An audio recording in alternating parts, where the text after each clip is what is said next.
Então, nessa ação penal 504.6512/94, depoimento do senhor ministro da Fazenda, Henrique de Campos Meireles.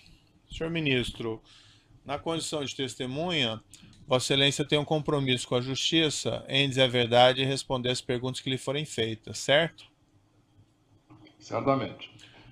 Eu vou advertir Vossa Excelência, apenas porque a lei assim determina, que se Vossa Excelência faltar com a verdade, fica sujeito a um processo, certo?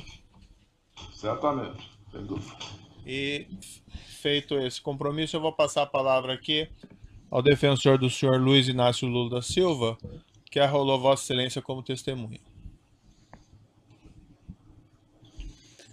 Bom dia, ministro Henrique Meireles. Bom dia. Ministro, se eu estou certo, o senhor deixou a carreira no mercado financeiro em 2002 e ingressou na política a partir de 2002. É correto isso? É correto. Eu era presidente do Fleet Boston Financial, que é era um banco norte-americano, hoje parte do Bank of America Corporation. Aposentei-me lá no meio do ano 2002, voltei ao Brasil e me candidatei a deputado federal por Goiás, visando colaborar um pouco com o país. Correto. E por qual partido o senhor se candidatou e foi eleito, ministro? Eu me candidatei pelo PSDB e fui eleito pelo estado de Goiás. Perfeito. E só que, se eu estou correto também, o senhor, na verdade, já ingressou no governo do presidente Lula desde o início, não assumindo efetivamente o mandato de deputado federal. Sim, eu aceitei o convite para assumir a presidência do Banco Central. Já tinha sido diplomado deputado, mas ainda não tinha assumido o mandato, porque foi ainda em dezembro de 2002. Naquela época, não era viável essa acumulação. Eu não poderia me licenciar para assumir o cargo, então eu renunciei ao mandato de deputado federal. Correto. E o senhor poderia dizer brevemente, quer dizer, o senhor assumiu esse cargo que foi ofertado pelo presidente Lula. Quais foram os critérios que o senhor avaliou para assumir esse cargo no governo do presidente Lula? Naquele momento, o Brasil enfrentava uma crise bastante forte, de preocupação com o novo governo, entre outras coisas, mas também em função da dívida pública que estava elevada, etc. E eu tinha uma experiência que eu julgava ser útil neste momento. E como eu tinha decidido voltar ao Brasil e me dedicar a cooperar com o país num certo período, eu achei que nesta posição eu poderia fazê-lo desde que com a independência devida a um Banco Central. E o senhor teve essa independência garantida pelo ex-presidente Lula?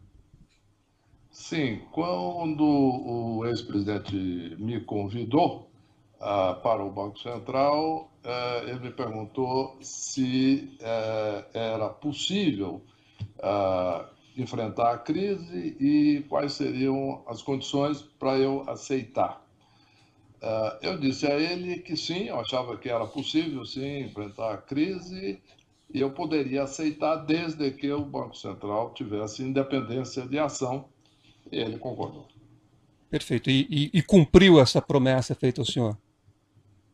Sim, cumpriu em termos práticos, porque independentemente de desacordos que eu tive com diversos membros da administração na época, outros ministros e etc., ou opiniões do próprio presidente, eu sempre tomei decisões no Banco Central de forma completamente independente e o presidente me manteve no cargo.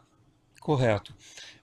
Em 2004, foi editada uma medida provisória que deu ao senhor o status de ministro e o senhor passou a se reportar, portanto, diretamente ao presidente da República, ao então presidente Lula, correto? Correto, foi isso mesmo. Perfeito. E Ah, ah, só uma observação, isso é uma prática comum em todos os bancos centrais de países relevantes, na medida em que, até aquela época, o Banco Central, o presidente do Banco Central, se reportava ao ministro da Fazenda, que, do ponto de vista conceitual dos bancos centrais, é inadequado. correto. E o senhor ficou no governo qual período? O senhor pode declarar? Eu assumi no início de 2003, logo no primeiro dia de governo, e fiquei até o dia 1º de janeiro de 2011. Correto. Então, o senhor ficou, na verdade, na presidência do Banco Central durante todo o governo do ex-presidente Lula. Sim. Correto.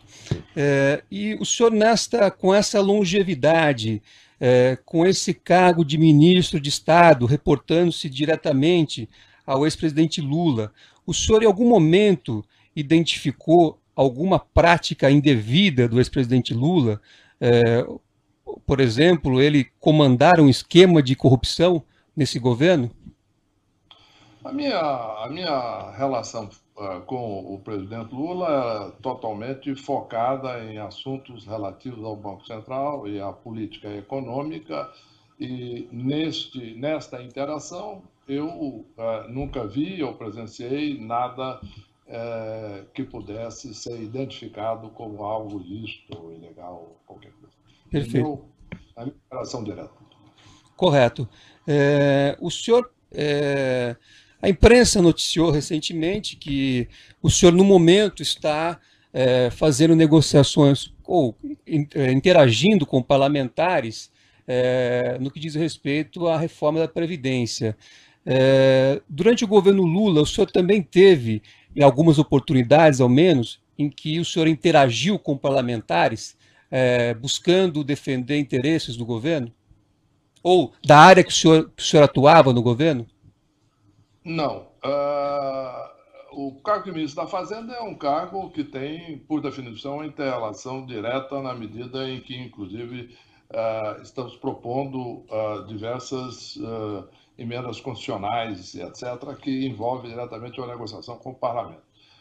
No caso do Banco Central, isso ficava restrito a situações específicas, por exemplo, depoimentos na Comissão de Assuntos Econômicos do Senado ou prestação de contas do Banco Central ao Congresso, etc., que ocorrem regularmente, segundo os termos definidos pela legislação. O Banco Central não se envolveu em políticas gerais de governo ou inter-relações com parlamentares, sobre outros assuntos não relacionados diretamente às funções do Banco Central. Correto. Mas mesmo nesse contato que o senhor teve com parlamentares, objetivando cumprir, enfim, funções ali inerentes ao Banco Central, o senhor tomou conhecimento de algum dado concreto que pudesse indicar que o governo do presidente Lula teria promovido a compra de apoio parlamentar, objetivando expandir a sua base parlamentar de apoio?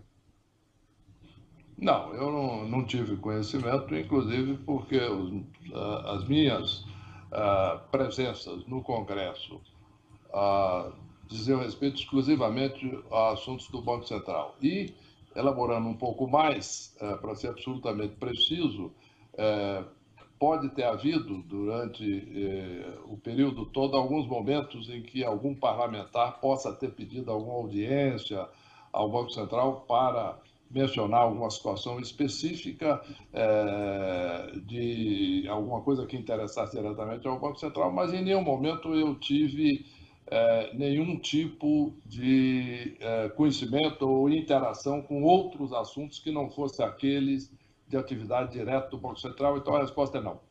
Correto. O senhor poderia dizer brevemente, quer dizer, a política macroeconômica adotada durante o governo Lula, aliada às estratégias de transferência de renda e aquecimento interno da economia, quer dizer, se isso foram se isso gerou resultados positivos para o país? Sim. O grande fator daquele período foi, em primeiro lugar, a estabilização da inflação, a estabilização da economia brasileira, e, em consequência, a queda dos custos financeiros, de financiamento do Tesouro e das empresas, etc. E isso é o que gerou o aumento do crédito e o aumento do crescimento.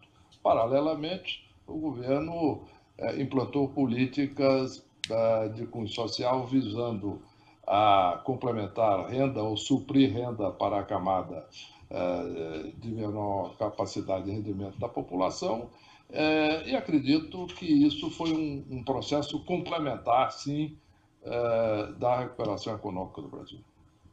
Correto. Então, pelos elementos que o senhor tem, quer dizer, o governo do presidente Lula foi um governo que trouxe benefícios ao país, e não um governo que tenha buscado benefícios pessoais para os governantes e pessoas do alto escalão do governo. Vou indeferir essa pergunta, doutor, não é uma pergunta apropriada, perguntando a opinião da testemunha e ela responde sobre fatos apenas. Eu louvo o indeferimento de Vossa Excelência e gostaria de fazer o registro de que esse critério de Vossa Excelência se aplique também a todas as perguntas feitas, porque nós estamos ouvindo acho que são já 69 testemunhas, em diversas oportunidades a defesa fez impugnação justamente com base nesse critério, ora adotado por Vossa Excelência. Eu reitero a pergunta e depois de eu terminar eu passo a palavra ao doutor. Com devido respeito, excelência, testemunha não pode achar nada, a não ser que aí haja um outro Código de Processo Penal. E de acordo com o Código de Processo Penal brasileiro, a testemunha depõe sobre fatos e não opina. De modo que eu não vou aceitar esta violência contra a letra do Código de Processo Penal. Tá bom, doutor. Com devido respeito. Só a questão já foi indeferida, então eu reitero a pergunta da testemunha. A testemunha tem conhecimento dos fatos, já que é destinatária da mensagem. Se ela não souber, ela pode dizer que não sabe. Mas ela não pode achar isso. Doutor, a sua questão está indeferida. A defesa adverte a testemunha que ela está proibida de depor sobre o que ela acha. A lei impõe que ela deponha sobre fatos. Doutor, o doutor faça concurso para juiz e assuma então a condição da audiência, mas quem manda Vossa na audiência é o Excelência juiz. exame da Ordem dos Advogados do Brasil, Excelência. Cada um aqui cumpre o seu papel, tá certo? Certo. A sua questão está indeferida, doutor. Eu estou perguntando à testemunha. Mas eu respeito e louvo. A impressão é que a defesa está fazendo propaganda política do governo anterior. Não é apropriado. Aqui existe um objeto da acusação bem delimitado. Então fica indeferida essa pergunta. Bom, propaganda política eu não estou fazendo, Excelência, até porque eu sou advogado e não cabe a mim fazer nenhum tipo de consideração de natureza política. Eu só estou enfrentando a acusação difusa que o Ministério Público lançou nos autos. Tem alguma pergunta sobre os fatos do processo, doutor? Para a testemunha? Até agora eu fiz perguntas sobre fatos que estão narrados na denúncia. Tem mais alguma pergunta sobre fatos do processo?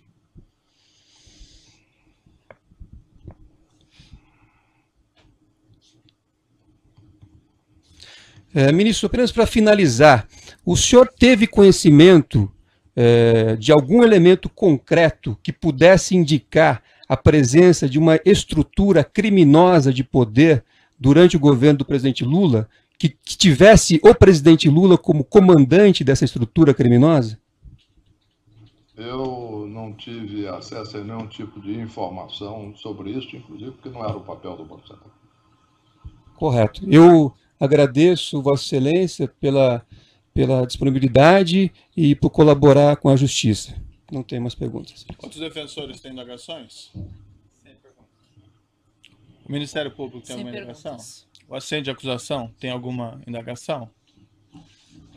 Senhor Ministro, eu agradeço mais uma vez a disposição de Vossa Excelência para responder essas questões. Sei que, mais uma vez, digo que sei que o tempo de Vossa Excelência é muito valioso, mas o juízo também não tem perguntas a Vossa Excelência. Teria perguntas sobre economia, mas não é o momento apropriado, está fora do objeto do processo. Deixamos para uma outra oportunidade, eventualmente. Muito obrigado pela disponibilidade de Vossa Excelência. Obrigado, doutor Moro. Prazer falar consigo. Prazer.